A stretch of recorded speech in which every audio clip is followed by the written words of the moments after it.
Welcome to episode 345 of the Various and Sundry podcast.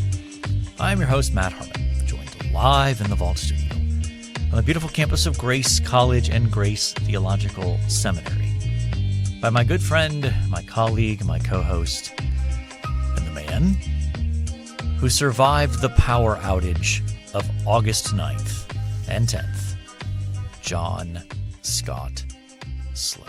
Did your power go out at your house? It flickered. We weren't home. We were at our community group. And so our power did not go out. The power at all. flickered. We were at a house in Southtown. And so flickered a couple times, but didn't go out. It must have gone out at our house, or at least flickered. Your clocks? No. What was strange was, so we get home and we pull into the driveway and the garage door opener isn't working. And I'm like, oh, the power must be out. Okay.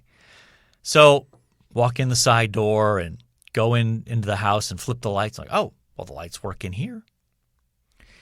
And so basically the way the house is wired, there's this weird thing where the garage door opener and there's a GFI plug in the garage that are on the same circuit, and the ceiling fan in my living room.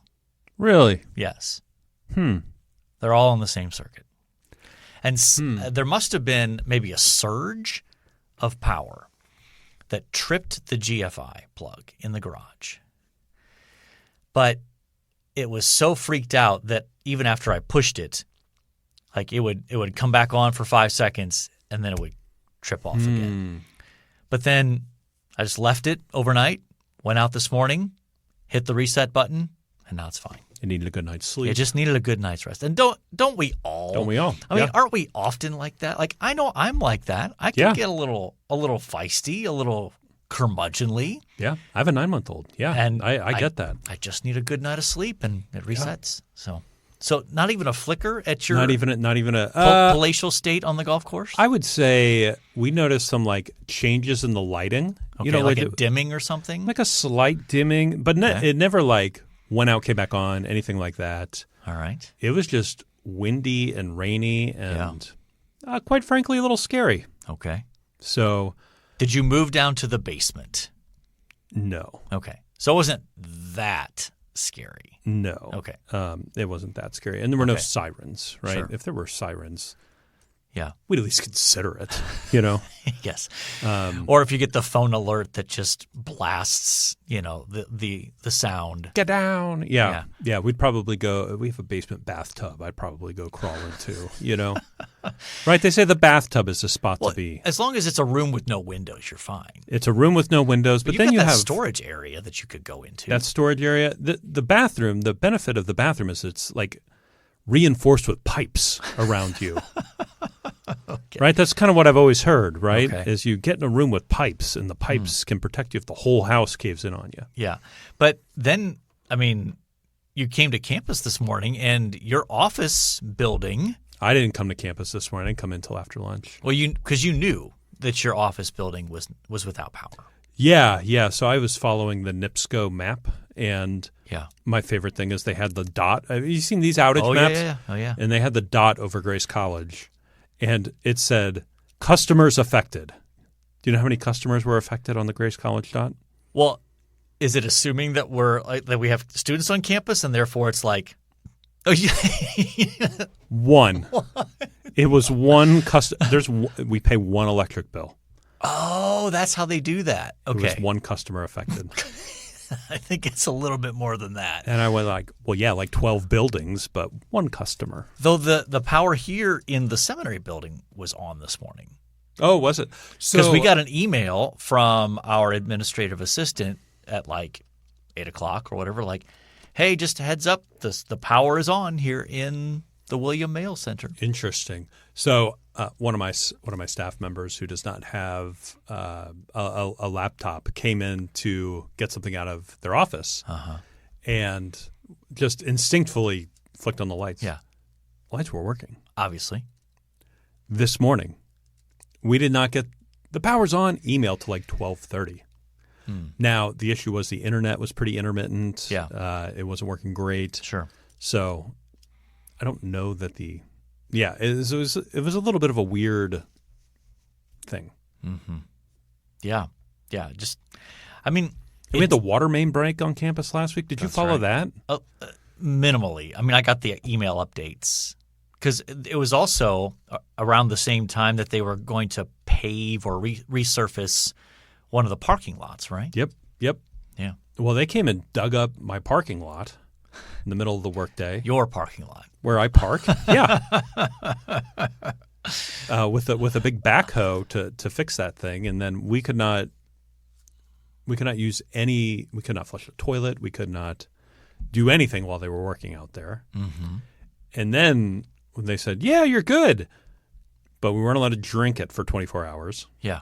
And when you flushed a toilet or turned on a sink, it just spit dirt for like the first 15 seconds. Right. It was very scary. Yeah. Yeah. So it's been an interesting week for utilities in Winona Lake, Indiana. Yeah.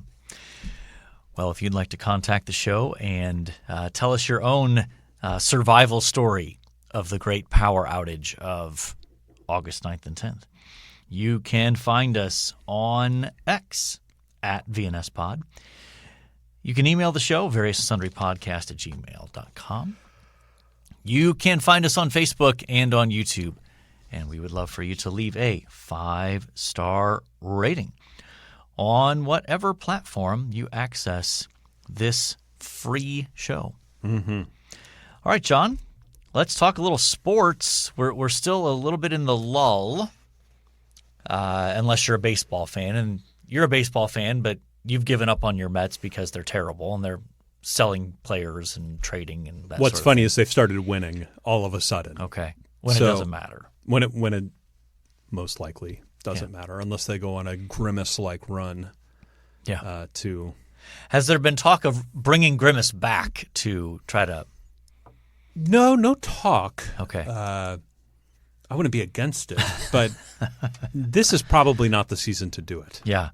So here's a question: Do you think baseball is the most superstitious sport? I don't know. It's a very superstitious sport. It is. I think all sports are a little superstitious. Yeah, but it's not. Other sports aren't to the degree that baseball is, I would say. Like football and basketball are not like, oh, don't step on that line. Like don't step on the third base line when you're walking off the field to go into the dugout. I think we underappreciate how superstitious soccer players are because we don't know the sport as well. Okay. They're a very superstitious bunch. Interesting. All right. I mean, I would put golf up there. Golf is a superstitious bunch for sure. Yeah. So, but okay. So the Mets Sergio Garcia trying to hit a shot back in the day. Remember that? Oh, just how long that took? Yeah. Oh my goodness. Yeah. No kidding. No kidding. He was the antithesis of the grip it and rip it approach to golf. Yeah. Yeah. So, any news out of Jets preseason camp? A couple minor injuries here and there, nothing major. Okay. Pons had a small calf strain. I think David Bailey didn't roll an ankle, but like tweaked his ankle, and so they're all coming back from that. And so we'll see what happens. They play.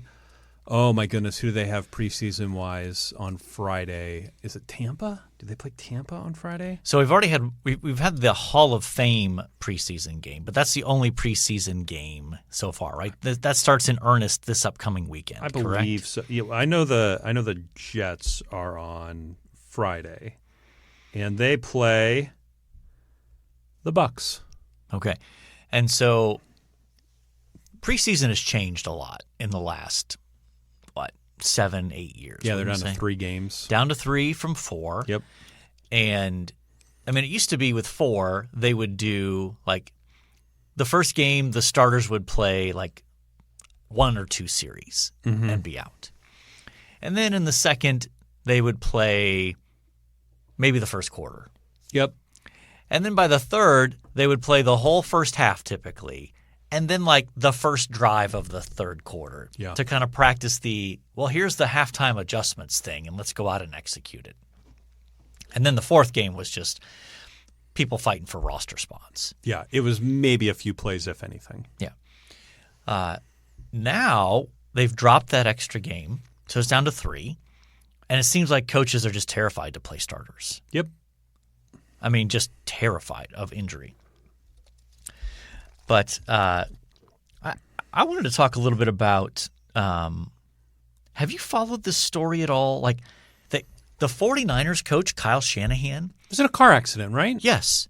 And I have not. I know this is a story, but I don't know any details. So you're gonna have to inform me about this. He was in some kind of car accident, which is not necessarily, newsworthy. in and of itself newsworthy. But they've been cagey about it, haven't they? The news didn't break for almost 2 weeks. Interesting. How does that happen? I don't know. And so there's all of this. Like I saw somebody giving the business to Adam Schefter because he didn't report it, even though I did hear that. He's really good friends apparently with Kyle Shanahan. Clearly knew. But at the same time, there's a difference between personal relationship there and professional ethics, right? I mean, I don't know. But it's just an interesting story in light of the other big off-season story of the female reporter who was at least apparently involved in an extramarital affair with Mike Vrabel. It didn't look good.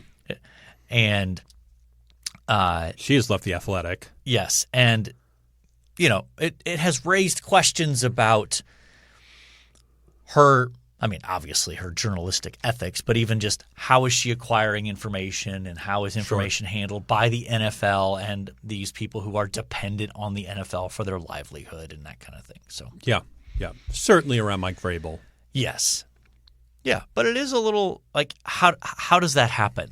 That an NFL coach, and I guess he's like, it wasn't like a little fender bender. It's not like, oh, you're back to Vrabel. You're not talking about the affair.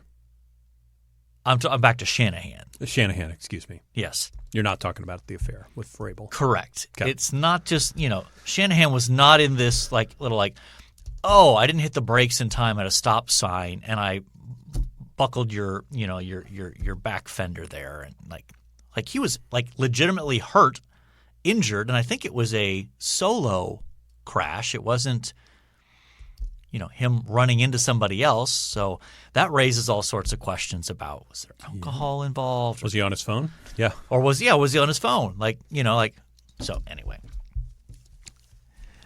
I think the NFL is desperate for some games to get going, to get past some of these off-season, stories. Yeah. But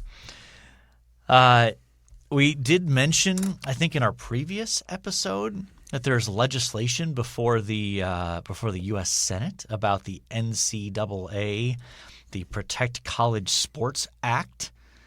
It's not the SAVE Act, as you referred to it last week. I corrected myself immediately. And so apparently it failed to get the votes necessary to bring it to the floor. And they'll try again, I think, in September. But anyway, it's just sad. College sports are losing the things that make it distinct from professional sports. Well, did you see the young lady, the local young lady who was set to go to Butler, and she got close with the Butler players, the coach, and it comes out that all the girls in the Butler basketball team are transferring. Yes. And she went, well, I was signing up to play with these people. And so she's calling these girls on the team. And they all went, I'd go elsewhere. Yeah. And she ended up going to, I won't say the name of the school, but she ended up going to a rival of this institution here. Yeah, she went to an NAIA school. Yes. And part of it was, listen, I want community, friendship. I want lifelong friends. I don't want to be jumping from school to school like this. Yes. Made the Indy Star. Yes. Yeah. It was a big deal. It was a big deal. it was funny to see some people's reaction on Twitter, X. Some people who don't know the situation.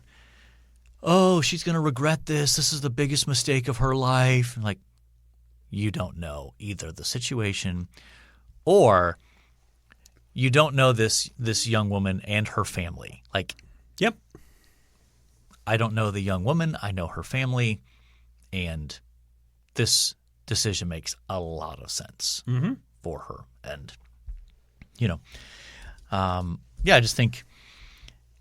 I think that's an area where NAIA sports has the potential, if they sort of buy into that and invest in that, that becomes a niche. Oh, yeah, absolutely. And, some NAIA programs are going to be out there marketing themselves as come here, play a year or two, show your talents off, and then we'll gladly help you try to transfer up the ladder, so to speak. Yeah. Some schools are going to go that route. Yep. And then you have schools like Grace, who brought in 8 freshmen last year. And kept them all. And kept them all, even though several of those freshmen played major minutes and were major contributors. And at least I'd say one of them, if he had wanted to, probably could have explored some options up the food chain, so to speak. I think a couple of them were approached. Wouldn't surprise me.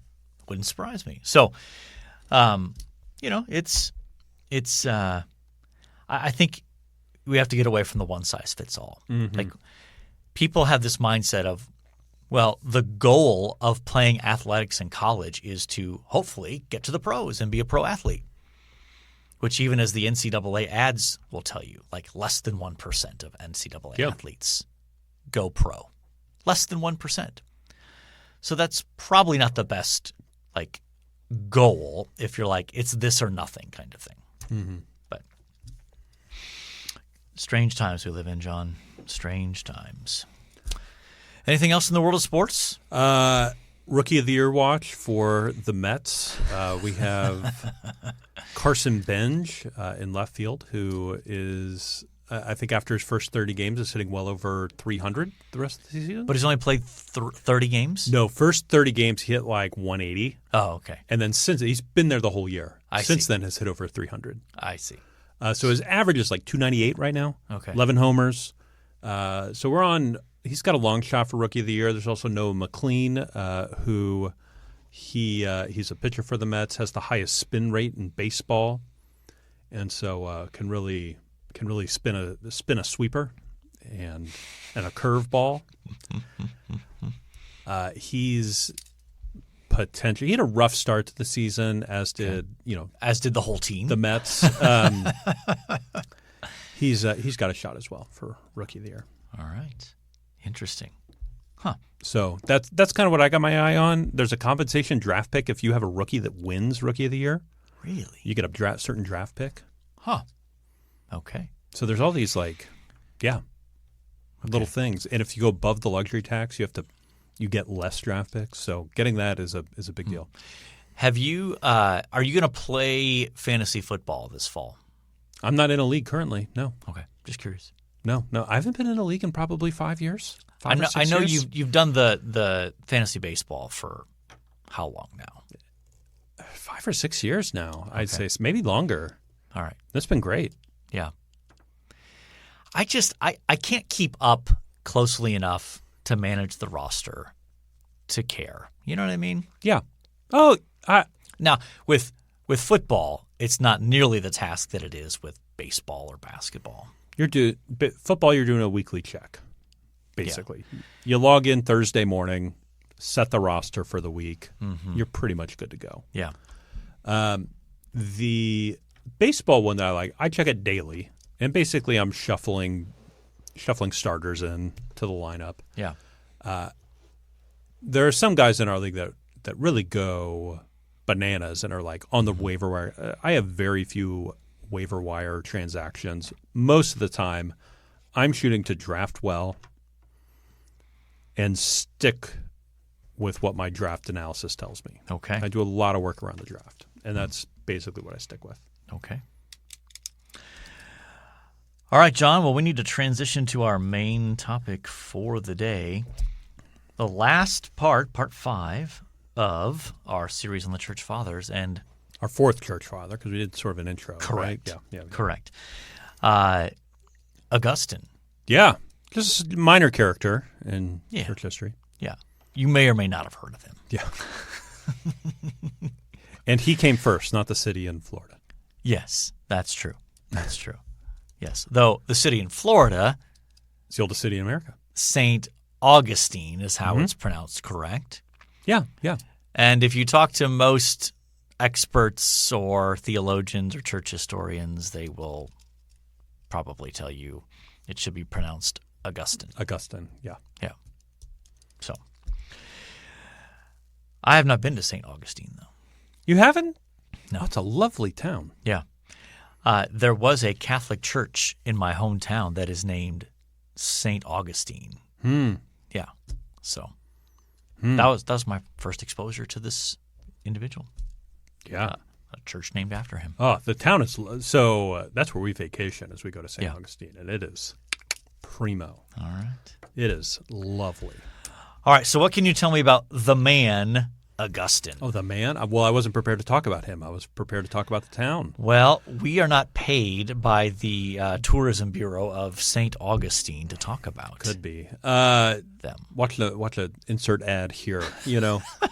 It wouldn't surprise me, as long as it's not a casino ad. Yeah, I'm unaware of a casino there, but I'm sure there is one.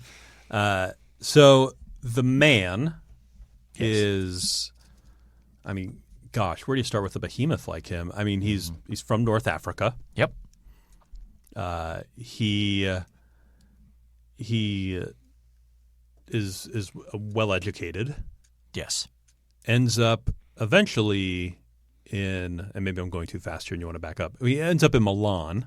Yes. And is impressed with Ambrose. Yep. The impressive bishop of Milan. Yep. Who is also an interesting character Yeah. in church history that we won't talk about today, but maybe a future episode, an episode on Ambrose would be good. Okay. But impressed with his ability to speak as a rhetoric guy. Yeah. Augustine was a rhetoric guy. He's a Yeah. actual teacher of rhetoric, a Right. professional, basically a professor teaching. Yeah, rhetoric. and so he was simply going to church to hear that. Ends up contemplating Christianity after contemplating a number of other worldviews, a number of other religions. Primarily being Manichaean. Right? Manichaean. Yes, that was his preferred towards the end. Yes, and Neoplatonism, and Yep. all of those sort of in vogue, and is sitting in a courtyard considering Christianity, and hears the Latin phrase "Tolo lege," Tolle lege. take up and read. Yeah. And he took that to mean take up and read the scriptures. Yep. And it was open to him for the first time, gets saved, is baptized by Ambrose in the church there in Milan, studies, and eventually becomes the bishop of Hippo in North Africa. Yes, And that's where he does most of his ministry, that's right. is out of that place. So did I cover everything you wanted me to cover? I think so. I mean, his Got a famous mom, yes, Monica. his pathway into ministry was pretty quick. I mean, he was converted in 386, I think. Let's see here, and then baptized in 387. Then, when he moves to back to North Africa, he is ordained a priest in Hippo. And then, eventually becomes a bishop, and that's where he spent the majority, then the rest of his life, basically, as bishop of Hippo, and helped set the course of the Western Church and Western theology in many respects. In terms of his biography, much of what we know is because he wrote about it, right? Yeah. In, what was the title of the work? Oh my goodness. Well, he has two really famous works. City of God. But I'm talking about his autobiographical. His autobiographical that I'm reaching for the name of right now. Come on. Confessions. Yeah, it's there. Yeah. Confessions. Yeah, Confessions. And even though it's framed as this sort of prayer to God, right? Like it's almost like a meditative prayer reflecting on his life leading up to his conversion. Mm-hmm. It, from what I understand, scholars regard this as kind of the first true like autobiography in Western literature. There's a famous story about a fruit in there. Yes. What was the fruit? What kind of fruit was it? Yeah. I don't remember. I have peaches in my head, but I don't think that's right. That's a good question. Yeah, I don't think it's peaches. I mean, why don't you? I mean, give the gist of the story, and So- I'll figure out what. So the gist of the story is he, as a young boy with his friends, are walking down the street and see this tree laden with fruit. And they knew it was wrong to take the fruit. They didn't need the fruit for food. It's a pear. It's a pear. Yes, pear. I was in the ballpark. Are peaches and pears really that close? Other than starting with the letter P? That's kind of what I was making. That's the argument I'm making. They both start with the letter P. Okay. And so they grab armfuls of these. They know it's wrong to take the pears. Yes. They're not hungry. They don't need the pears. Nope. And they take the pears, they eat a few, and they throw the rest in the water. Yeah. And sort of his reflection is this, is we knew this was evil. Yeah. We did it anyway, and we enjoyed our evil. Yeah. And that was sort of the gist of the story, is like, this is the condition of the human heart. Yes. Yes. This source here says he and his friends threw most of the pears to pigs. Pigs. Rather than eating them. Not throwing them in the ocean. In the ocean, but wasting them in one sense. Yeah. Yes. So now what's interesting to me is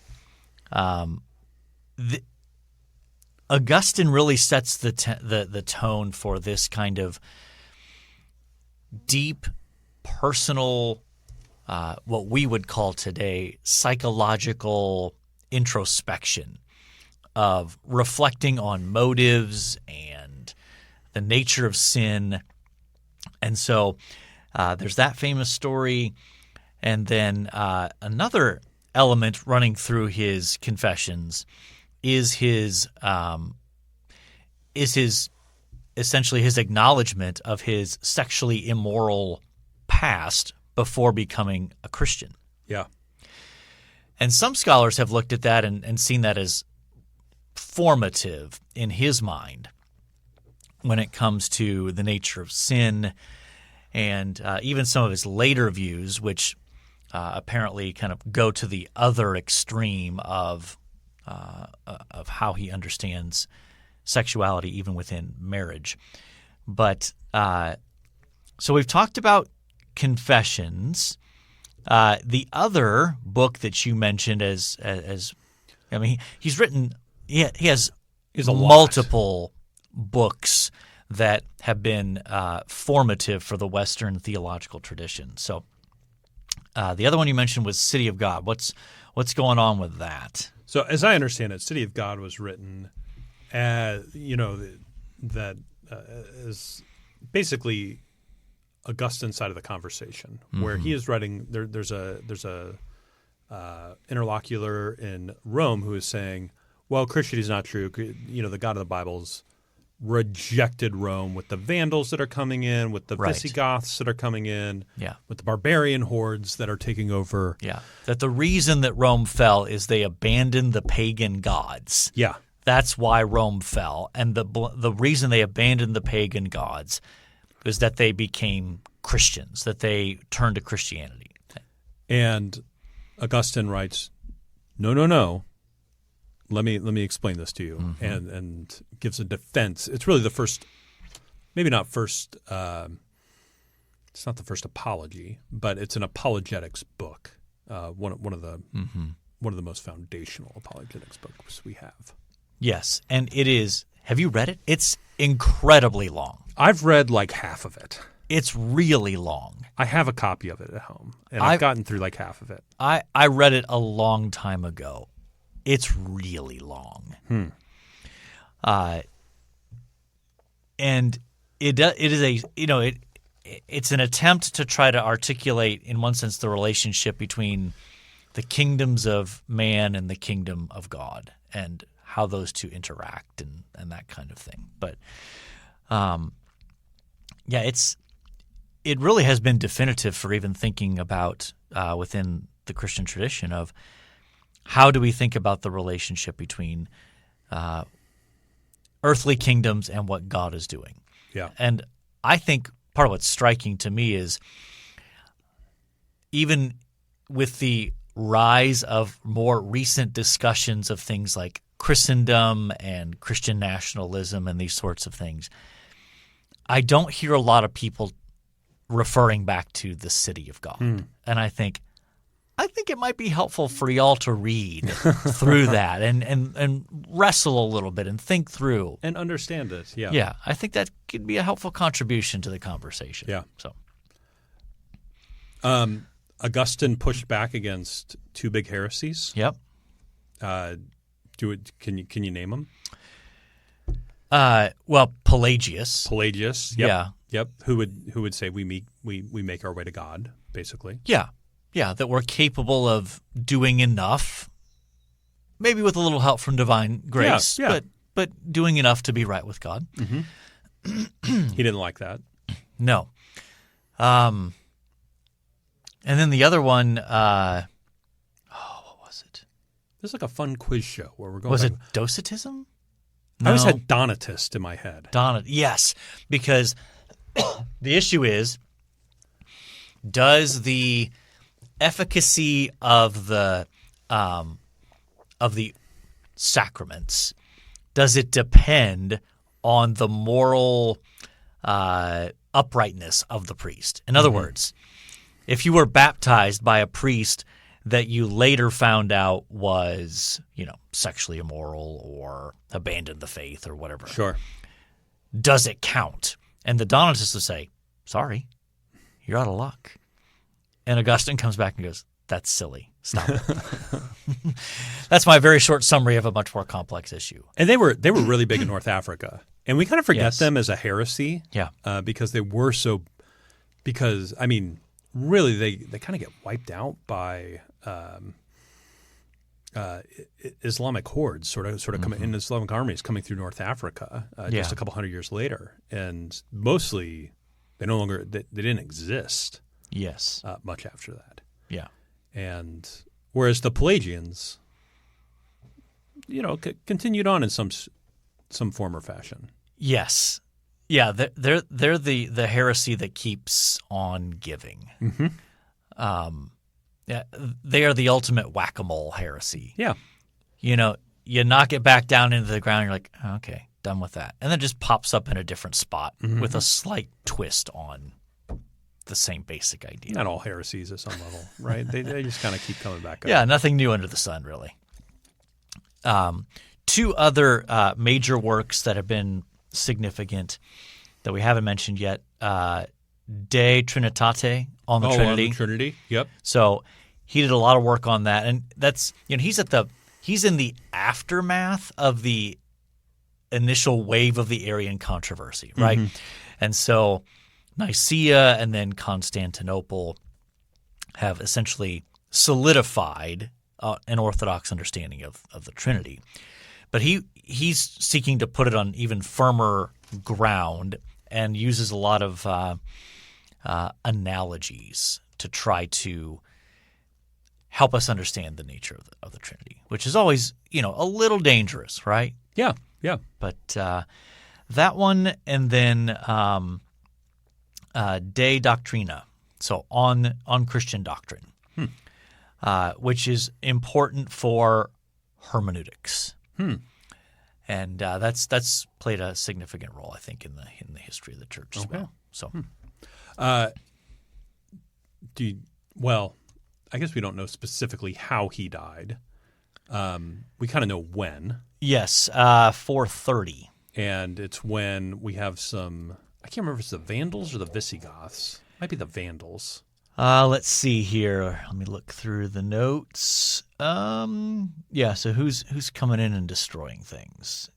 And they came through Spain and the Vandals. The Vandals came across North Africa. Yeah, Augustine died in 430 during the Vandal siege of Hippo. And then from Hippo made their way across the Mediterranean to Rome to sack the city again. Yeah, because one sack's not enough. Yeah, well, when a city can be sacked multiple times. Why not? Yeah, why not? Why not?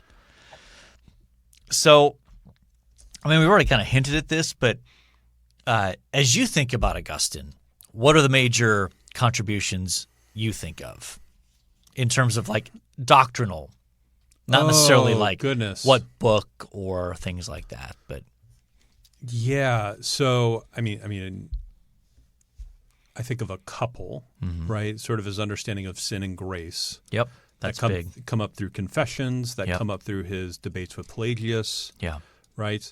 And then I would say, if I'm allowed to say, one of his big contributions is a Catholic position, but he sort of gives us the formation of the sacraments as we saw them for the next, as we see them today, right? He sort of gives us the Catholic sacramental system that he would say he did not define, but discover. He just illuminated. Correct. Yes. Those are a couple of his big ones. Yep. I would add, I mean, we've already talked about the Trinity, about even on hermeneutics, and predestination is another one that comes out in the Pelagian conversations and that kind of thing. What's fascinating about Augustine is, in one sense, everybody wants to claim him for their view. Yeah, I remember you telling me this when I was in seminary. And it's because he wrote so much. He wrote so much that you can find even sometimes what seem to be contradictory positions within his thinking.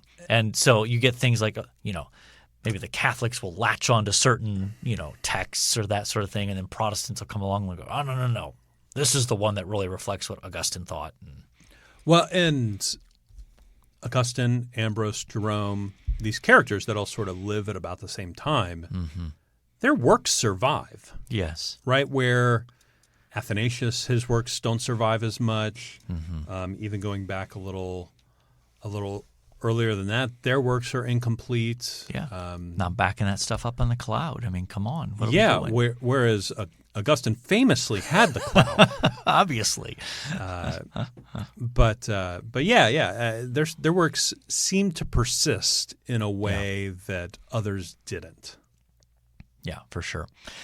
I don't know about you, but if I were to recommend, actually, I'll ask you a question. Where would you start? Where would you say, if someone said, I've never really read any Augustine, where would you have them start?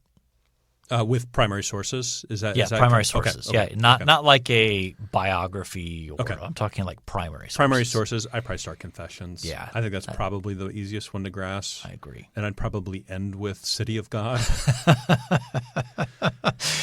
Maybe if you could find an abridged version. Yeah. One to explain all of the Roman history alongside it. And, it's all the pagan god history that's baked in there too that you got to sift through. Yeah, it makes me want to pull my old copy off the shelf and look how much I marked it up when I went through it. How many question marks are there? Yeah, goodness. For sure. So, yes, well, I mean, that brings us to the end of our little mini-series on the Church Fathers. Maybe we'll This is one we could dip back into and find 5 other guys. And we could do a Reformation version of this. We could. You know what might be interesting? Harder. Can we find 5 people from the Middle Ages? Goodness. We as Protestants especially kind of do the church history thing like this. We go all in on the first 500 years up through the 5th century. We get through Augustine and Jerome And then maybe we get to Gregory the Great. Yeah, I was about to say Gregory would be top of my list for Middle Ages. But he's kind of in the transition. He is. Between like end of the Church Fathers and beginning of the Middle Ages. And then there's this like long stretch where it's like, oh, nothing really happened there. And then you dip into maybe Aquinas and Anselm and, and then all of a sudden it's the 1500s and you're like, oh, now the Catholic Church is really wacky and it needs the reformers to come along and knock it back into place. Maybe we do that by saying, take a look at these popes. Let's do 5 awful popes. Maybe 5 awful. Now, see, that could be perceived as just, as mean? Trashing the, I don't know. I mean, you don't want to go after the Borgia, Oh gosh.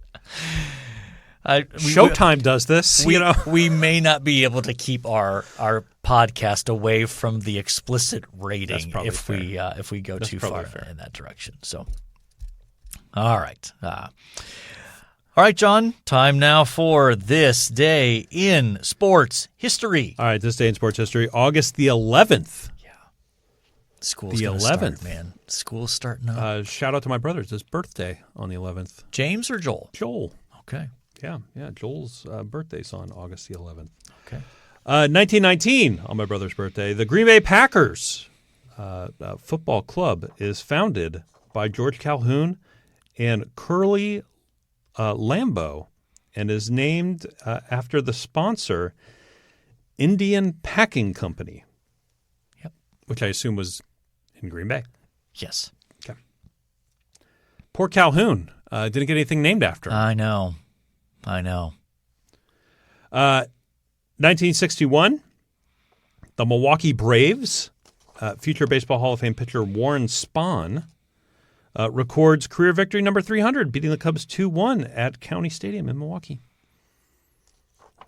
Those again, such a different day. Like, will we have pitchers that win 200 games anymore? The answer is no. Yeah. Not the way they pitch. Yeah. When you leave almost half a game, most games, right? I mean, you go 5 innings, you still got 4 innings to go. Yep. There's a lot of room for error there. Yeah. And you're bringing in less good pitchers. Right. Anyway, 1971, your favorite baseball player, Harmon Killebrew, hits home run number 500 and 501. I would like to make a case for bringing back Harmon as a first name. Now, it doesn't work for me. Harmon wouldn't work. No.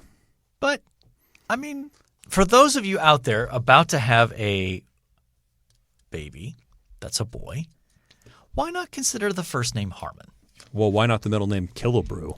That would be awesome. You know how names are based on like your ancestry and word to. What did this guy do? I mean, you would think he must have been just a remarkably adept consumer of alcoholic beverages. That was kind of my thought. He was killing some brews. Some brews, yeah. All right, 1984. Carl Lewis duplicates Jesse Owens' 1936 feat, winning his 4th Olympic gold medal. I forgot there was a second line. As part of the U.S. 4x100 relay team in a world record time of 37.83 seconds. Yeah. Carl Lewis. Yep. 2008, Japanese swimmer Kusuke Kichima. How'd I do? I mean, Kitajima? Yeah, Kitajima. Kitajima? Yeah. Repeats the first leg of the of his Athens Olympics 100, 200 meter breaststroke double at the Beijing Games, winning the 100 meter in record time of 58.91. He goes on to win the 200 meter event. There you go. Yep. 2016, Simone Manuel. Did I get that right? Probably just Simone. Simone? Yeah, I think so. Yeah. Of the United States, and Penny Oleksiak of Canada tie for the gold. Is that a Polish name? Maybe. Gold medal in the coveted 100-meter freestyle at the Rio de Janeiro Olympics, matching the Olympic record of 52.7. Sarah Jorgenstrom. The S is silent there, right? No, I think the J takes on an H sound. Sjostrom. We can agree to disagree on that. Of Sweden takes the bronze, her third medal of the games. Okay. All right. Who do you like? I kind of like Harmon Killebrew. I mean, what's not to like about Harmon Killebrew? We're certainly not going to go with Sarah Sjostrom, as I believe that's pronounced, but we'll have to check that. But we'll go with Harmon Killebrew. Sound good? Sounds good. All right. One thing you liked. All right. I have been reading a new book. I've been reading it on audio, but I never heard of it before, and so I'm curious to know if you have heard of it. Formed for the Glory of God. I have not. The Spiritual Practices of Jonathan Edwards. Learning from the Spiritual Practices of Jonathan Edwards by a Kyle Strobel. I recognize that name. So it's Lee Strobel's son, Yep. is my understanding. Yep. And he did his PhD on Jonathan Edwards. Yeah. And teaches at Talbot, is my understanding. Sounds right. So I've been enjoying it. Very good. Very good. I am going to go with a new game that I was given for my birthday. Ooh. I've only played it once, but it's enough to intrigue me. It's called Splendor. Are you familiar with this game? Nope. It has basically you use gems and you try to create these. You try to complete these quote unquote missions or these cards that you then purchase and get point values. And you ever played Rise of Augustus? You ever played that with you. Okay, I thought so. It has some similarities to that kind of thing. So that was a birthday gift. Nice. So that is my one thing I liked. All right, John, we have talked about the great power outage of August 9th and 10th. We have talked about some preseason football, the resurgence of the New York Metropolitans. And the Rookie of the Year watch. Don't forget that Rookie of the Year watch. We have talked about Augustine. We have talked about Harmon Killebrew. We have talked about the book Formed for the Glory of God. We have talked about the game Splendor. And so I think, by definition, we have covered our various and sundry topics. And so all that's left to say is, until next time, the Lord bless y'all real good. Later.